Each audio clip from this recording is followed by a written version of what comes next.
Dímelo, mi gente. Aquí estamos en un día más y en otro episodio más. Aquí estamos después de bastante tiempo. Aquí estamos de vuelta. Mi gente, el tema de hoy es uno que quería ver cómo lo traía, porque me resultaba un poquito confuso al momento de explicar este tema y hablar este tema. ¿Por qué?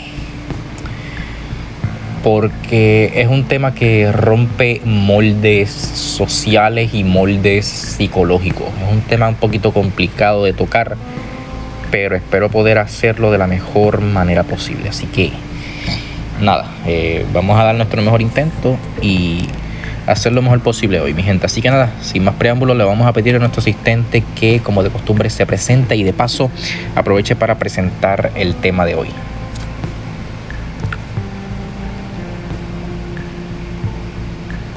Gracias por la invitación una vez más. Es un placer estar aquí para explorar este interesante tema. Hoy vamos a sumergirnos en una cuestión profundamente filosófica y psicológica: la lucha entre la luz y la oscuridad en el inconsciente. A menudo pensamos en la luz como algo positivo y la oscuridad como algo negativo. Pero en este episodio cuestionaremos esa dualidad. ¿Es la luz siempre buena y la oscuridad siempre mala? ¿O podrían ambas ser partes necesarias de un equilibrio mayor? También exploraremos cómo estas fuerzas gobiernan nuestras vidas, especialmente cuando no somos conscientes de ellas, y cómo encontrar nuestro propósito implica aceptar tanto nuestra luz como nuestra sombra. Así que sin más, comencemos este viaje reflexivo hacia el inconsciente. Entonces, mi gente, para comenzar esta discusión de hoy, el tema de hoy, es necesario entender que la luz y la oscuridad, hasta donde se sabe, hasta donde se conoce, son fuerzas opuestas. Pero ¿qué es lo que yo quiero traer hoy? ¿Cuál va a ser el enfoque particular de hoy?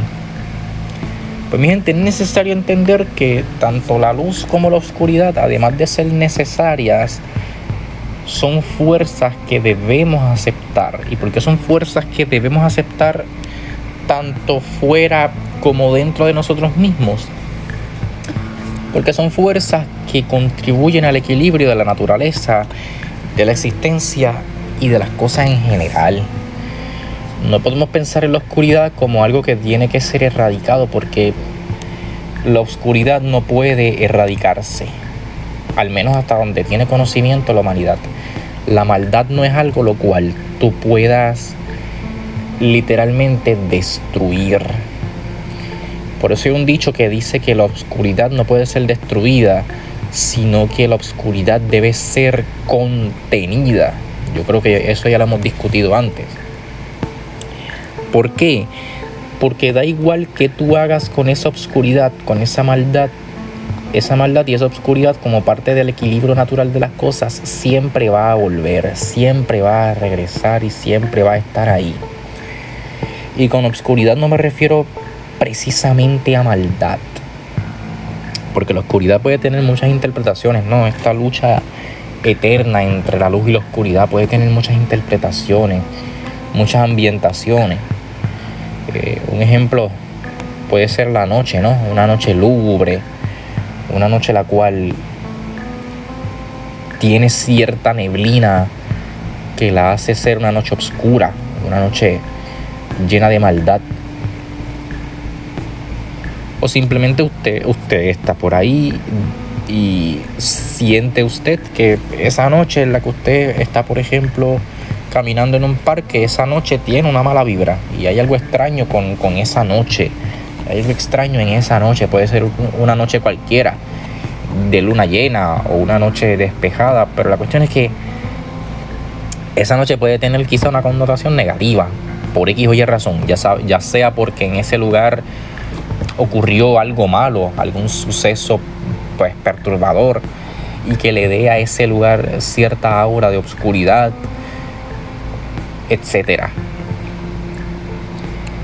Todo esto son representaciones y manifestaciones de la oscuridad, porque la oscuridad es una fuerza universal, es una fuerza que está en todas partes. Entonces no se trata no se trata solamente de luchar contra ella, porque con la oscuridad... Señor, la batería ya está cargada. Perdón, mi gente. Porque con la oscuridad uno no puede, por así decirlo, pelear. La oscuridad es una fuerza la cual debe mantenerse en equilibrio. Entonces, cuando le hablamos a las personas de tener esta lucha y esta interpretación de lo que es la oscuridad y la luz, ya sea en una ambientación o en algún tipo de suceso, entendiendo la oscuridad como una fuerza universal que entendemos complementa a la luz y debe ser equilibrada y no erradicada, ¿cómo puedes ver tú las posibilidades de entender la oscuridad? Agregando lo que ya hemos discutido con nuestro público.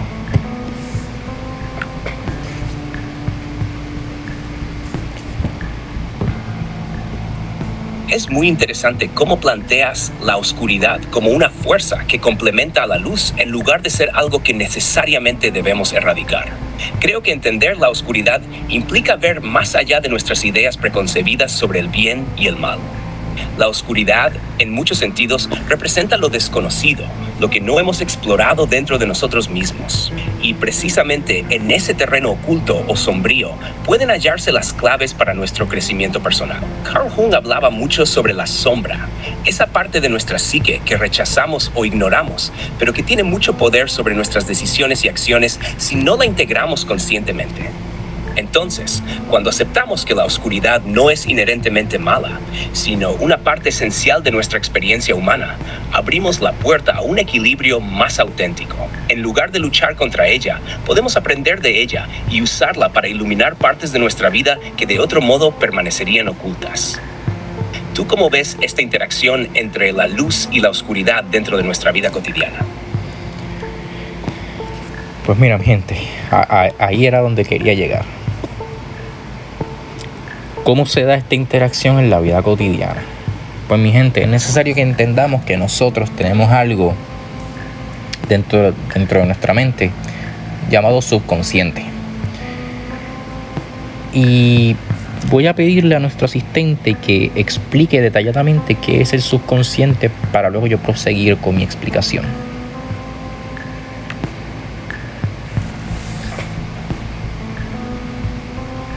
El subconsciente es una parte de nuestra mente que opera de manera automática, sin que seamos conscientes de ello.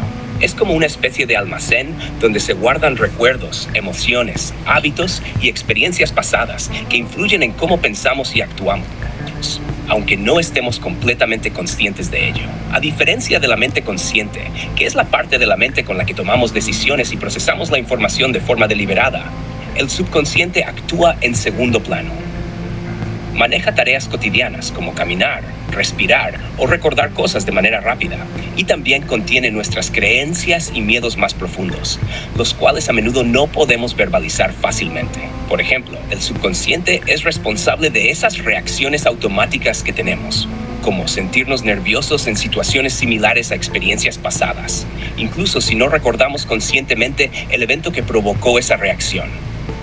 También tiene un papel importante en los sueños y en cómo interpretamos la realidad, ya que influye en nuestras percepciones y respuestas emocionales. Lo interesante del subconsciente es que, aunque no siempre estamos al tanto de lo que ocurre en él, tiene un gran poder sobre nuestras vidas y decisiones, muchas veces guiando nuestras acciones sin que lo sepamos. Entonces, mi gente, ya con la explicación de qué es el subconsciente.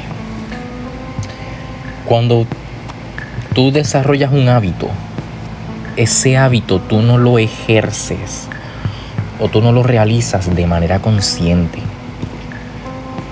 Tú lo realizas de manera inconsciente o subconsciente. ¿Por qué? Porque ese hábito, como bien explicó nuestro asistente, está arraigado en las partes más profundas de tu cerebro. Y eso tiene una razón, y las verdaderas razones de eso, tal vez tú no las conoces con exactitud, pero si te sometes, por ejemplo, a una hipnosis, a una hipnoterapia o un ejercicio de meditación, tal vez puedas entender la razón por la cual tú tienes ese hábito o padeces esa adicción. ¿Qué pasa? Que cuando tú profundizas en tu mente, tú te adentras en la oscuridad. Tú vas a la oscuridad de tu mente, a la oscuridad de tu subconsciente, para entender la complejidad del ser. Obviamente, esta gente quiere entender la complejidad de tu ser. Porque el ser y tu ser es un desconocido para todos nosotros, tanto para ti como para mí. Por eso que la industria del desarrollo personal hoy en día tiene tanto éxito, porque hoy en día manejamos y distribuimos de mejor manera este conocimiento. Entonces, si tú quieres convivir con la oscuridad de manera, por así decirlo, diaria o en tu vida cotidiana, tú tienes que entender los orígenes subconscientes de esa oscuridad. Y esa oscuridad oculta opiniones, pensamientos y deseos profundos que están en la oscuridad que representa tu subconsciente. Yo podría dar mil ejemplos, pero por ejemplo, vamos a suponer que a ti, un extraño en la calle, te parece una persona estúpida, un idiota. Obviamente, yo entiendo, ¿verdad?, que vivimos en una sociedad civilizada. Tú no vas a ir a donde esa persona y le vas a decir, eres un estúpido, eres un idiota. Tú vas a enmascarar eso de alguna manera. Le vas a decir, tal vez debiste haber pensado esto mejor antes de hacerlo, o fuiste simplemente descuidado, cuando en el fondo lo que le quieres decir es que eres un idiota. ¿Por qué doy este ejemplo tan básico? Porque esto lo podemos extrapolar a muchas otras áreas de la vida y a muchas otras situaciones con las cuales nos encontramos. Incluso podemos ejemplificar en series de películas o Netflix. Ahora mismo no me viene ninguna a la mente. Vamos a ver. Yo creo que esta ya la mencioné, pero de todas formas la toco otra vez. La famosísima serie The Walking Dead. Llega un momento en el cual, en las primeras temporadas, ellos secuestran a alguien y ellos empiezan a debatir, los protagonistas comienzan a debatir si el haber secuestrado a esa persona fue lo correcto, independientemente de lo que cada uno pensara. Hay gente que pensaba que él era un idiota, que él merecía morir. Y hay gente que pensaba que el dejarlo morir, aunque él fuera un idiota, era algo poco ético, era algo poco humano. Entonces, ahí comenzó el debate. ¿Qué hacemos? Porque si lo dejamos ir, él va a delatar nuestra ubicación exacta y todos vamos a ser asesinados por gente mala, por gente oscura. Y ojo, esa gente supuestamente mala, esas personas supuestamente oscuras, dentro de todo el apocalipsis zombie, dentro de toda esa situación apocalíptica, habían generado una comunidad civilizada que operaba con cierta normalidad. Quien haya visto la serie va a entender lo que yo digo. Como es un clásico, entiendo que la mayoría la ha visto y entiende por dónde yo voy. Entonces, pues él tenía esa pequeña, por así decirlo, civilización.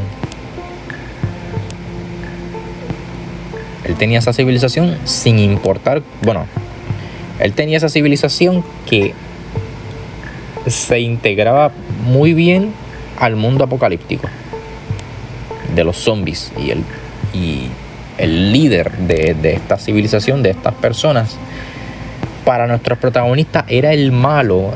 Él era el malvado, el psicópata, el loco, pero para las personas que vivían bajo su gobierno, bajo su resguardo, él era su salvador. Él era una persona que merecía respeto, honor y honra. Entonces tenemos como que opiniones divididas. Entonces, ¿era esta persona realmente mala? Porque claro, tenemos el punto de vista del protagonista, que es Rick. Y también tenemos el punto de vista de los ciudadanos de esa pequeña comunidad que vivía, vuelvo y repito, de manera civilizada, porque había maestros, habían doctores, habían escuelas. Era un lugar, dentro de todo lo que significa un apocalipsis zombie, muy civilizado, y la gente vivía de manera pacífica y vivía bien. Pero ¿qué pasa? Que, como dije anteriormente, uno de los trabajadores o de los mercenarios de esta pequeña civilización se encuentra con nuestros protagonistas, y nuestros protagonistas tienen que capturarlo. Se ven obligados a capturarlo porque si lo dejaban ir, él iba a volver con su jefe, le iba a dar la ubicación de nuestros protagonistas a su jefe, y el jefe, el dueño de esta comunidad, en teoría iba a asesinar a nuestros protagonistas porque por X o Y razón, que ahora no recuerdo, se llevaban bastante mal. Entonces es bien interesante la disparidad entre la luz y la oscuridad, porque las opiniones están divididas. Las personas que vivían en esta comunidad y vivían de manera cómoda y civilizada, estando en un mundo el cual está siendo afectado por un apocalipsis zombie, pues como dije, él era una persona respetable. Pero para nuestro protagonista era todo lo contrario. Era un psicópata, era un loco, era un malvado. Y sí, su civilización o su comunidad no era perfecta, pero era una comunidad que le daba hogar y resguardo a personas. Entonces ahí tenemos un buen punto de debate. Entonces podemos entender la oscuridad y la luz. Ay, caramba, no, perdona. A ver, ahora vamos a ver si ahora. Entonces, podemos entender la luz y la oscuridad como algo relativo, a pesar de que convivamos con ella, con estas fuerzas en nuestra vida diaria.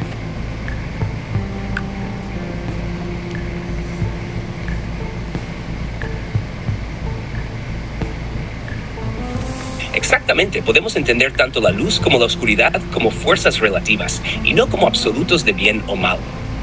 En nuestra vida diaria convivimos con ambas, no solo como fenómenos externos, sino también como aspectos internos de nuestra mente y emociones. La luz suele asociarse con claridad, comprensión y aspectos positivos de nuestra conciencia, mientras que la oscuridad se vincula con lo desconocido, lo oculto o lo que no queremos enfrentar. Sin embargo, eso no significa que la oscuridad sea siempre negativa ni que la luz sea siempre positiva. La oscuridad también puede representar el potencial, el misterio o las partes de nosotros mismos que aún no hemos explorado. Del mismo modo, la luz puede exponer verdades difíciles de aceptar o hacernos sentir vulnerables. En este sentido, la vida es un equilibrio entre ambas fuerzas. Al aceptar la coexistencia de la luz y la oscuridad y aprender a vivir con ellas, podemos tener una visión más completa de nosotros mismos y de la realidad. Entonces, más que ver la oscuridad como algo a eliminar, quizás se trate de entenderla y aprender de lo que nos revela. ¿Podrías darle un par de ejemplos a nuestra audiencia con situaciones de la vida diaria que representen estas cosas? Yo utilicé la serie The Walking Dead en sus primeras temporadas para ejemplificar esto, pero ¿podrías dar otros ejemplos? Claro. Un buen ejemplo podría ser enfrentar el miedo al cambio. Cuando estamos en una situación familiar, digamos un trabajo estable, pero que no nos satisface, podemos sentirnos en la luz, porque todo parece seguro y controlado. Pero esa luz también puede cegarnos a nuestro potencial y a lo que podríamos descubrir si nos atreviéramos a cambiar, a explorar lo desconocido, que sería la oscuridad. Aceptar esa oscuridad, el riesgo, la incertidumbre, podría llevarnos a un lugar de mayor crecimiento personal o profesional. Otro ejemplo cotidiano podría ser cuando experimentamos emociones negativas, como el enojo o la tristeza. Muchas veces tratamos de evitarlas, empujarlas hacia la oscuridad, pensando que no son buenas. Sin embargo, aceptar esas emociones y entender de dónde vienen nos ayuda a crecer y a encontrar claridad en nuestras relaciones o en nosotros mismos, trayendo luz a esas áreas oscuras de nuestro ser. La serie The Walking Dead ilustra muy bien esto cuando los personajes enfrentan situaciones extremas. Al principio, Rick y los demás creen que deben erradicar todo lo que parece oscuro, como el caos y la violencia que surge tras el apocalipsis. Pero con el tiempo, se dan cuenta de que deben aceptar la oscuridad dentro de sí mismos para sobrevivir y adaptarse, equilibrando esos instintos con la moral que aún quieren mantener.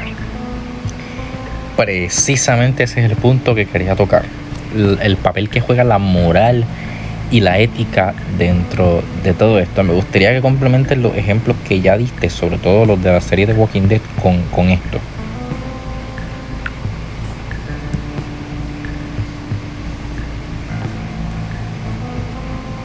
Exactamente. La moral y la ética son claves cuando pensamos en la lucha entre la luz y la oscuridad, porque no todo lo que parece oscuro es inmoral, ni todo lo que parece luminoso es necesariamente bueno. En The Walking Dead, el dilema moral se hace evidente cuando los personajes se ven obligados a tomar decisiones difíciles para sobrevivir. Rick, por ejemplo, al principio actúa con una moral muy firme, tratando de mantener su humanidad y la de su grupo. Sin embargo, a medida que la situación se vuelve más peligrosa, la línea entre lo correcto y lo incorrecto se difumina. Aquí entra la ética. Rick y otros personajes deben decidir si matar o robar para proteger a los suyos es justificable o si la supervivencia a cualquier costo vale la pena si pierden su humanidad en el proceso. A veces, lo que parece un acto de oscuridad, como eliminar a una amenaza, puede ser lo más ético según las circunstancias, porque garantiza la vida de aquellos que dependen de él. La moral rígida, en cambio, podría ser vista como una luz que ciega a los personajes, haciéndolos vulnerables o limitando su capacidad de adaptación. Este tipo de dilemas muestran que la luz y la oscuridad no son absolutas, y en el plano moral, las decisiones que tomamos deben adaptarse a la realidad. La luz puede representar valores como la bondad y la cooperación, mientras que la oscuridad puede estar vinculada a instintos como la protección y la supervivencia, que también son necesarios. La ética de cada personaje y en nuestras vidas diarias surge del equilibrio entre estas fuerzas, sin eliminar ninguna completamente. Fíjate, podríamos aplicarle también a esto un poco de modernismo y posmodernismo, ya que el modernismo era algo rígido, mientras que el posmodernismo viene a sacar esas verdades obscuras del modernismo y a querer modificarlas. Se da una situación interesante respecto a eso.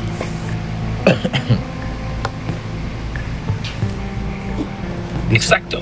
Esa comparación con el modernismo y el postmodernismo encaja muy bien en esta discusión. El modernismo representa esa visión estructurada y rígida de la realidad, donde se busca orden y claridad, casi como una representación de la luz. En este marco, las verdades son absolutas y las reglas morales y éticas son fijas, algo que se puede ver en cómo Rick, al principio de The Walking Dead, intenta aferrarse a los valores tradicionales, incluso cuando el mundo a su alrededor se desmorona.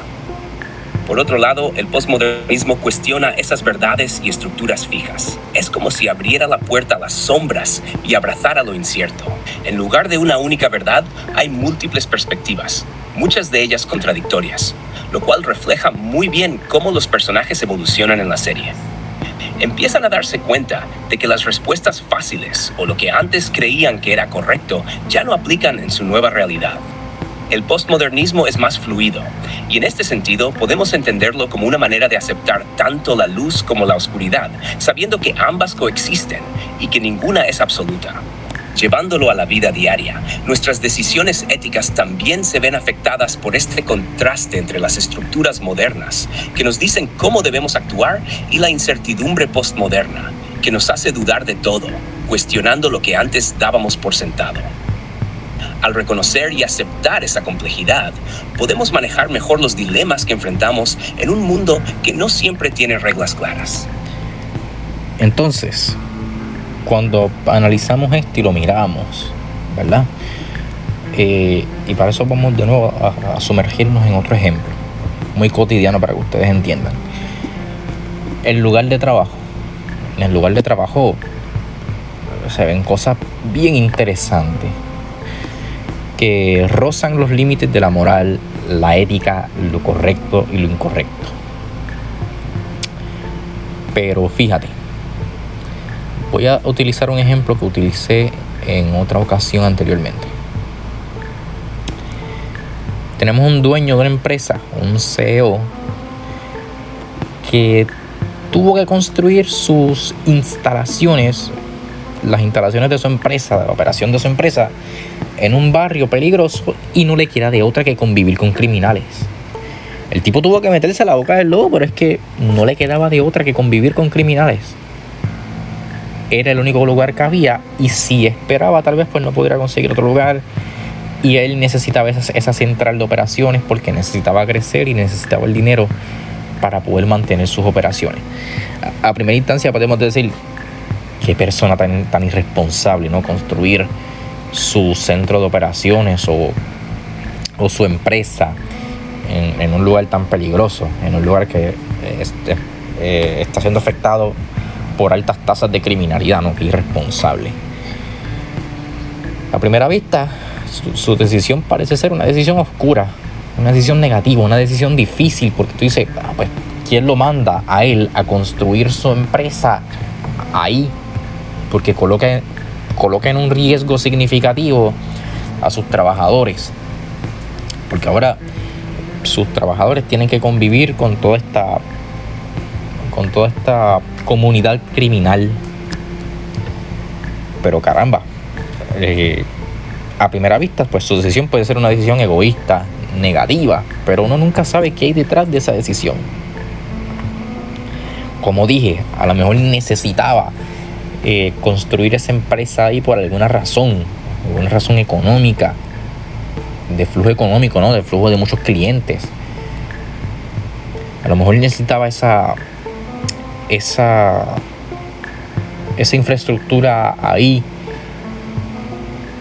por más allá de su ubicación o localización, generar cierta cantidad de dinero para un propósito mayor. A lo mejor era la única que había, era el único terreno disponible que había en venta y por ciertas razones él no pudo esperar a buscar un terreno que esté ubicado en un mejor lugar, porque a lo mejor no aparecían o no tenía tiempo, el tiempo era limitado. Pueden haber muchas razones, mi gente. Y pues caramba, todos respondemos a algo o a alguien. Aunque seamos nuestros propios jefes, hay que responderle a algo o a alguien que necesita algo de nosotros, algún producto o algún servicio. Y para eso se necesita tiempo. Entonces a lo mejor no le quedó de otra. Pero lo que no vemos es que este CEO o este dueño de esta empresa, teniendo ese conocimiento, ¿no? De que iba a abrir sus puertas, a abrir sus instalaciones en un sitio, en un barrio así de complicado, a lo mejor lo que no vemos es que él tomó ciertas precauciones, ciertas medidas. Una de esas pudo haber sido comunicarse con los distintos grupos criminales que habitan esta área para tratar de llegar a una tregua.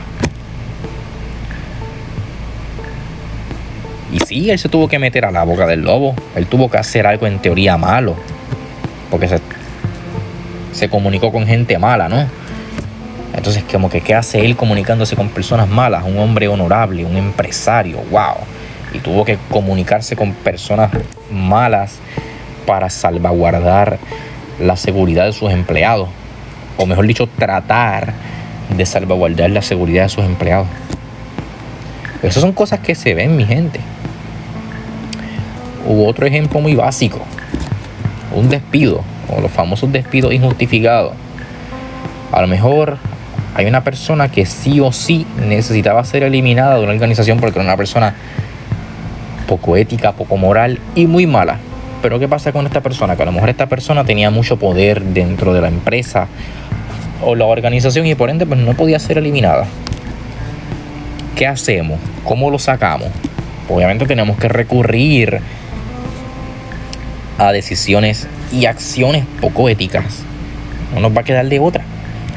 ¿Cómo sacamos a este del medio? ¿Qué hacemos? Porque le está haciendo un daño muy grave o un daño muy grande a nuestra empresa, a nuestra compañía, a nuestra organización y por ende a todo el mundo.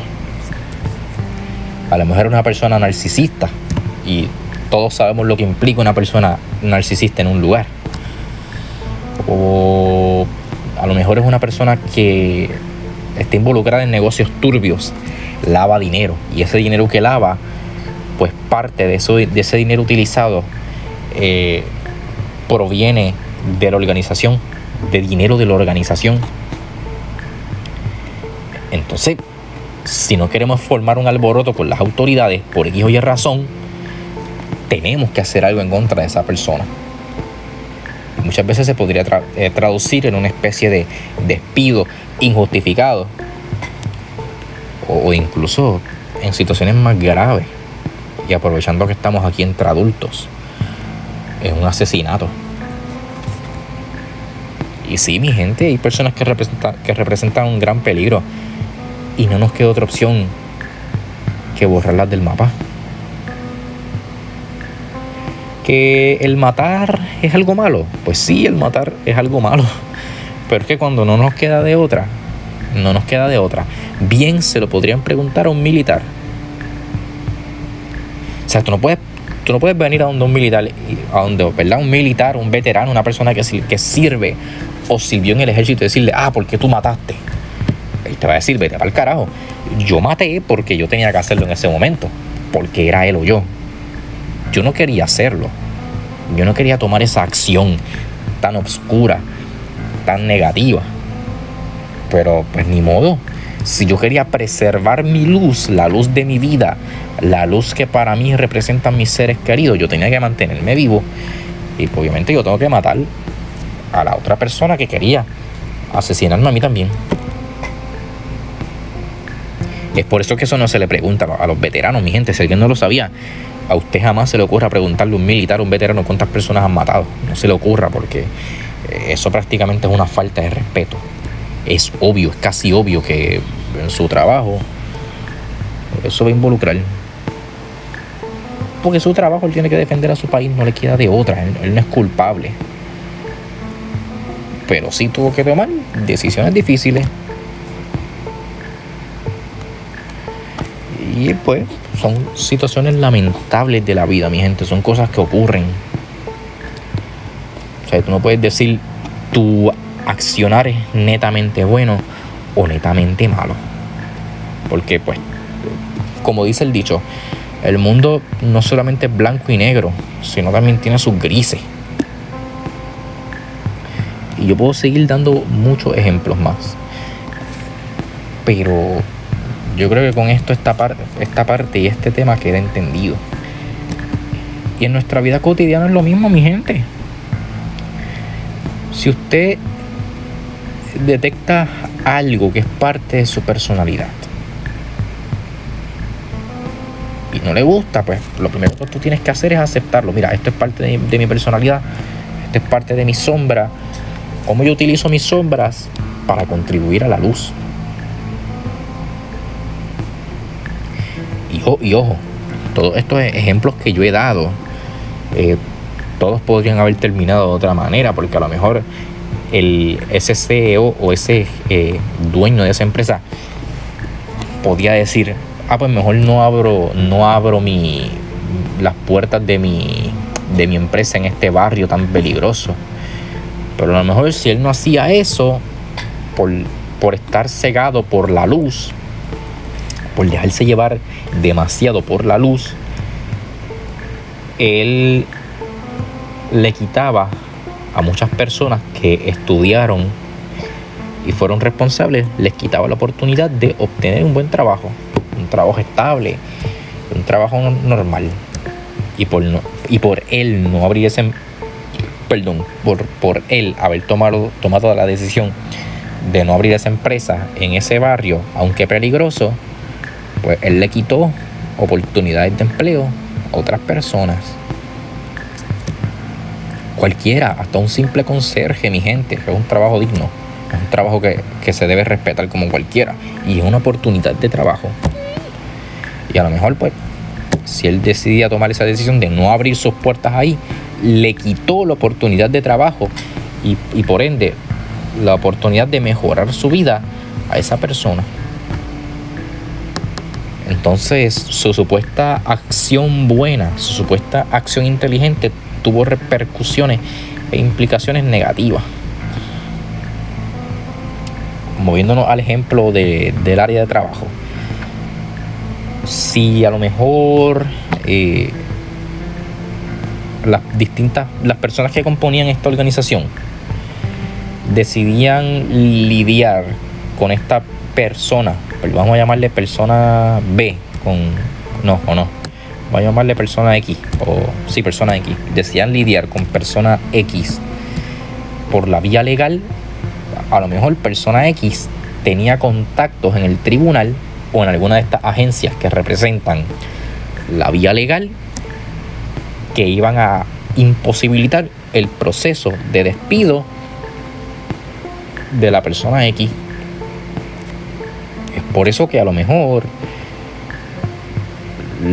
los distintos miembros de esta organización, empresa o compañía decidieron irse por la vía legal y decir, ¿sabes qué? Vamos a deshacernos de persona X de esta manera, ¿verdad? Aunque sucia e ilegal, pero difícil. Había que hacerlo porque no nos quedaba de otra. ¿Por qué? Porque persona X tenía contactos en el tribunal o tenía contactos en el desempleo y nos iban a impedir el objetivo que era estrictamente necesario de alcanzar. ¿Y por qué ese objetivo podía ser algo necesario? Porque persona X era una persona que le hacía mucho daño a la empresa. ¿Por qué le hacía mucho daño a la organización o a la empresa? Quizá por su conducta negligente y por su lavado de dinero a través de la organización o de la empresa. Por lo tanto, era un elemento dañino y había que sacarlo de ahí. Y a lo mejor fue eliminado de ahí por medio, ¿verdad? Se puede haber contratado a algún sicario. Como que mira, encárgate de persona X y vamos a disfrazar toda esta situación para que parezca que fue un accidente o una especie de consecuencia producto de un despido injustificado. Pero se tuvo que hacer, se tuvo que tomar esa decisión tan oscura, esa decisión tan malvada, en teoría. Lo mismo pasa con el militar. No por nada les digo, no le pregunten eso a un militar o a un veterano, por favor. Porque él tuvo que tomar esa decisión por X o Y razón. Lo mismo pasa con el modernismo y el posmodernismo. El modernismo era una sociedad más rígida y hasta cierto punto cegada por, en teoría, la luz. Y el posmodernismo pues vino a sacar esos aspectos negativos de el modernismo.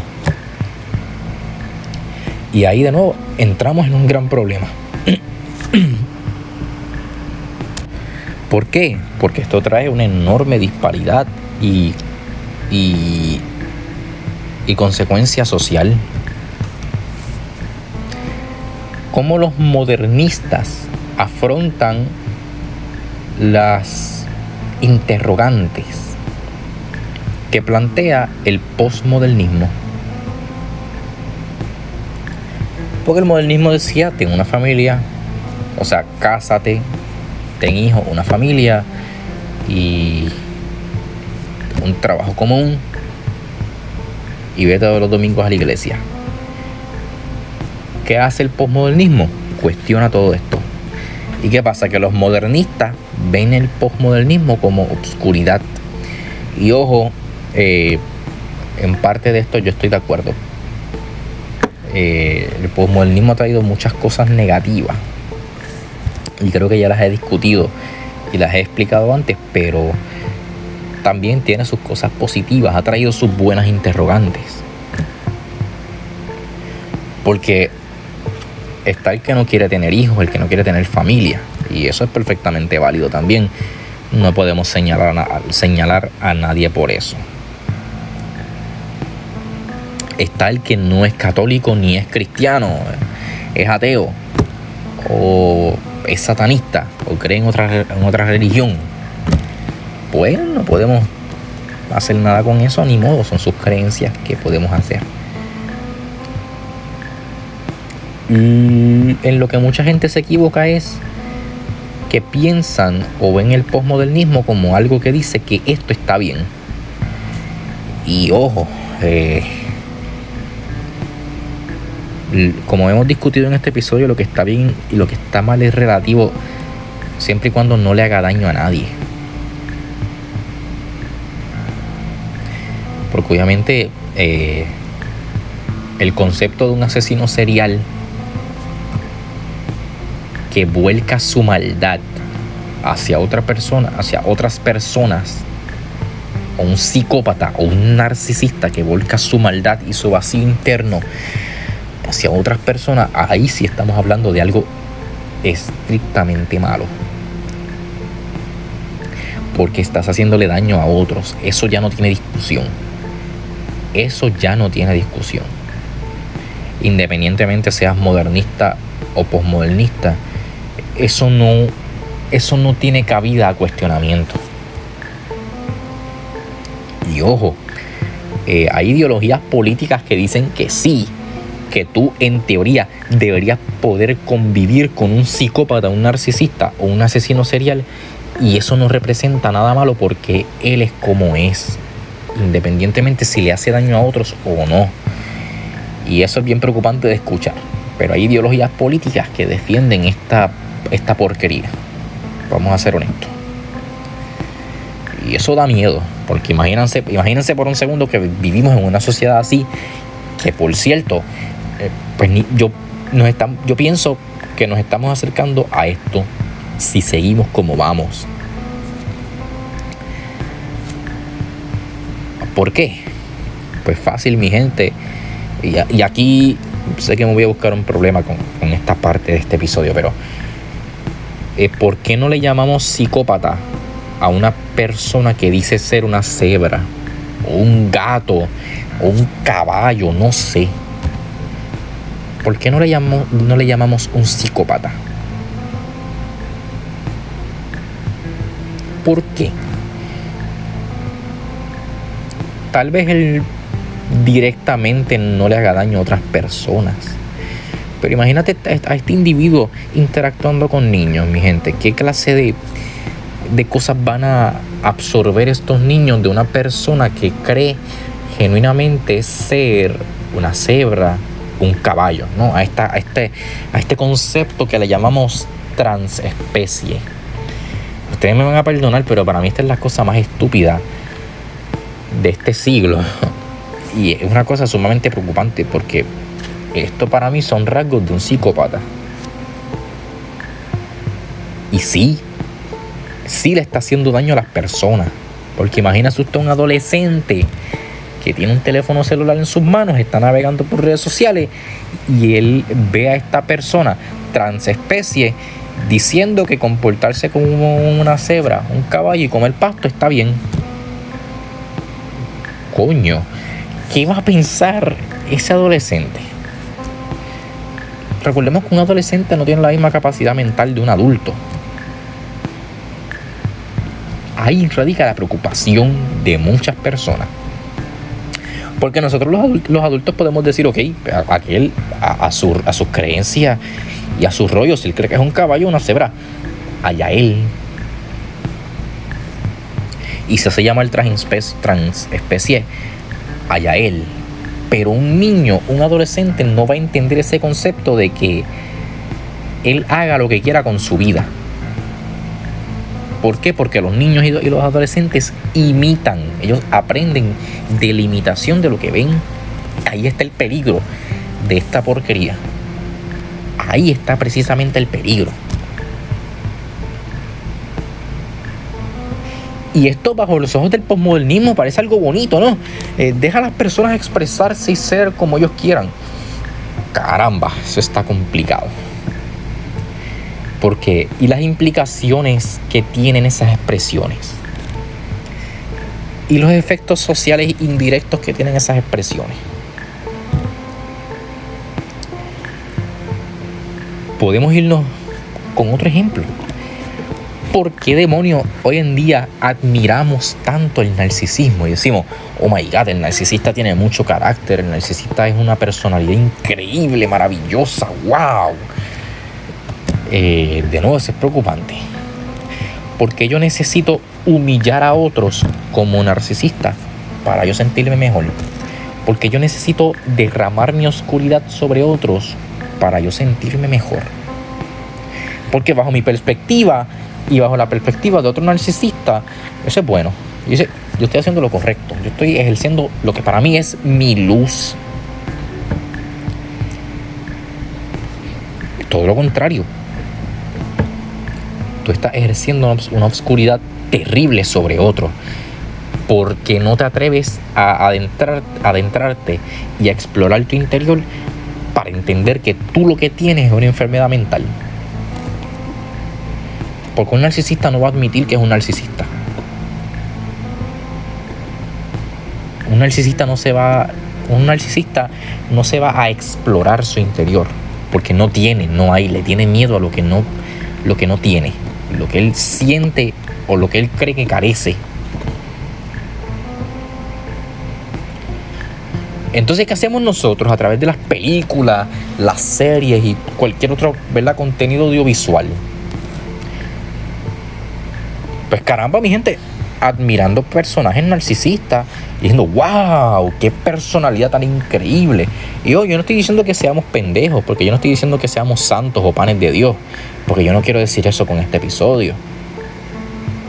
Al contrario, yo les estoy diciendo a ustedes, mi gente, tenemos nuestra luz, nuestra oscuridad, tenemos que aceptar nuestra luz y nuestra oscuridad para poder ser mejores personas, aunque no seamos perfectos. Yo lo que estoy diciendo es que no aplaudamos lo que está mal por falta de conocimiento. Y absolutamente todas las personas que estamos en este podcast o en cualquier otra disciplina, todas las personas del mundo, en realidad no sabemos nada. Somos ignorantes ante un conocimiento infinito. Nosotros tenemos un conocimiento limitado frente a un universo que es prácticamente infinito. Entonces sí, todos tenemos cosas que aprender. Todos en el fondo, por así decirlo, nos aferramos a la ignorancia y somos ignorantes. Pero cuando hay algo que entendemos que realmente no lo es, hay que defenderlo. Porque incluso la oscuridad, mi gente, puede ser el camino hacia la luz. Es como dice una frase muy famosa de un juego, de una saga de videojuegos que se llama Assassin's Creed y que también tuvo su película. Dice así: yo trabajo en la oscuridad para servir a la luz. Yo me sumerjo en mi oscuridad y en la oscuridad del mundo para poder contribuir a la luz. Porque cuando nosotros desentrañamos lo que hay en la oscuridad, podemos usarlo e iluminarlo con lo que tenemos disponible en la luz. Entonces, de nuevo, ¿qué hacemos admirando a narcisistas y a psicópatas como si fueran personalidades fuertes?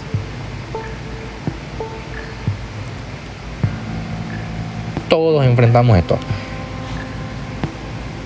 Otro ejemplo, y con esto vamos concluyendo el episodio. Ya que ocurre mucho en las relaciones de pareja. Ustedes saben que existen los famosos hombres simp. Estos hombres que dicen ser la luz, estos hombres que dicen que yo te di todo y porque tú me abandonaste y bla bla bla. No, es esa definición de un hombre simple, un hombre simplón, un simp. Viene esta mujer, esta dama, y conoce un simp. Y esta dama pues ve a este hombre, a este simp, como un hombre débil, un hombre que a todo le dice que sí, un hombre que le genera cierta frustración y cierta inseguridad a ella como mujer. Y aquí viene lo que a mí me da mucha rabia. Y me da mucha rabia porque lo veo todos los días. Entonces, por este otro lado, la mujer conoce a este otro hombre que es un narcisista y para cómo es violento.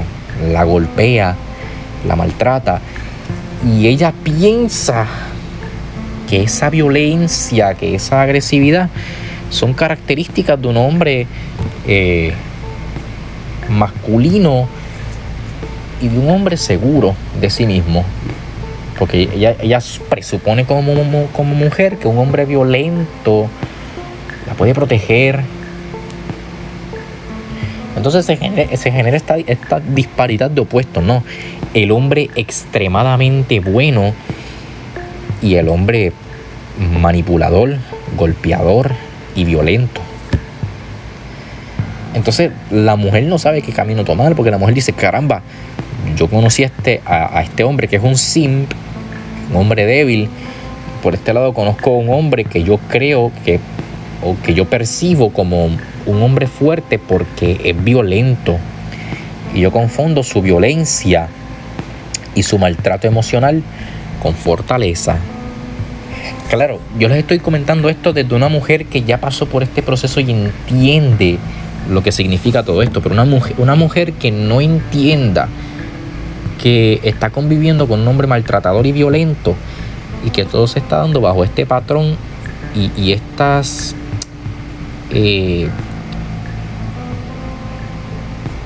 confusiones que ella tiene respecto a lo que ha vivido, pues no va a entender esto y va a presuponer que un hombre manipulador y violento es un hombre fuerte.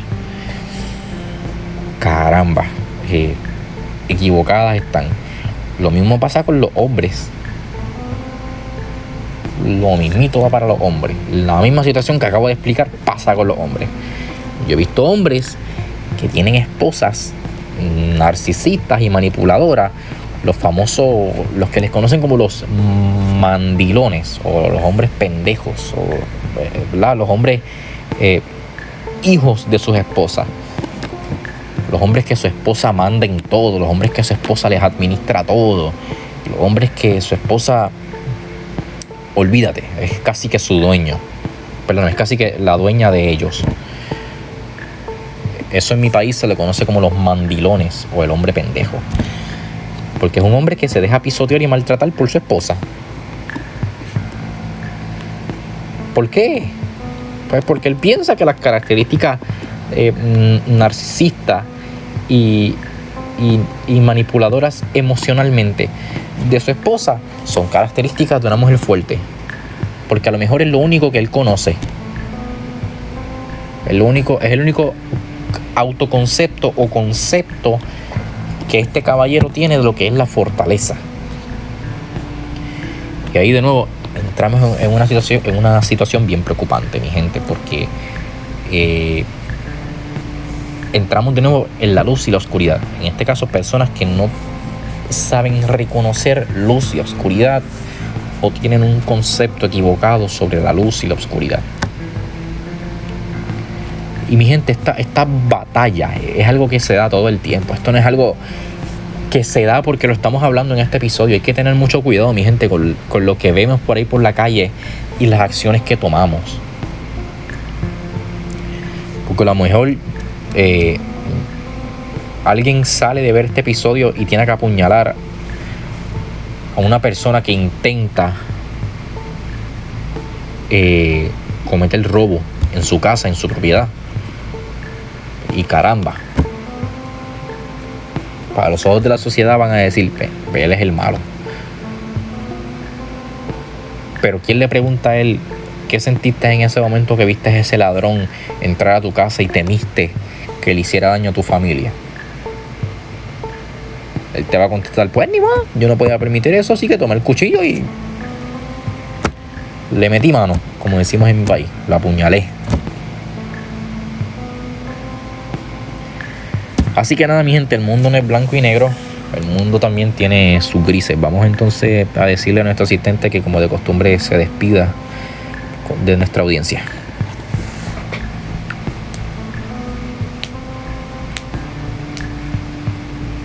Por supuesto. Y ahora, antes de finalizar, le pedimos a nuestro asistente que se despida de nuestra audiencia y nos deje una reflexión final para cerrar este episodio de forma contundente. Pequeños errores, mi gente, pero sabes que no lo voy a cortar, lo voy a dejar para que vean que a veces ocurren errores. Nada, me refería a ti mismo, que te despidas, querido compañero.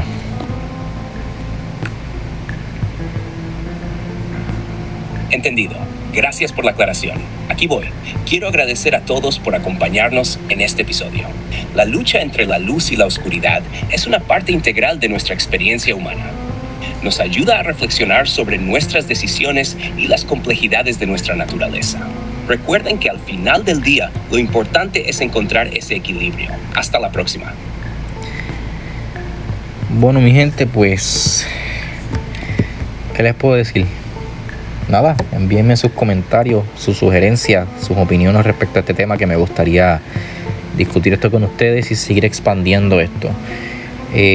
Quiero también volver a traer este tema porque nos queda muchísimo por discutir de esto, y espero en algún momento también poder tocar este tema con algún invitado, con algún experto. También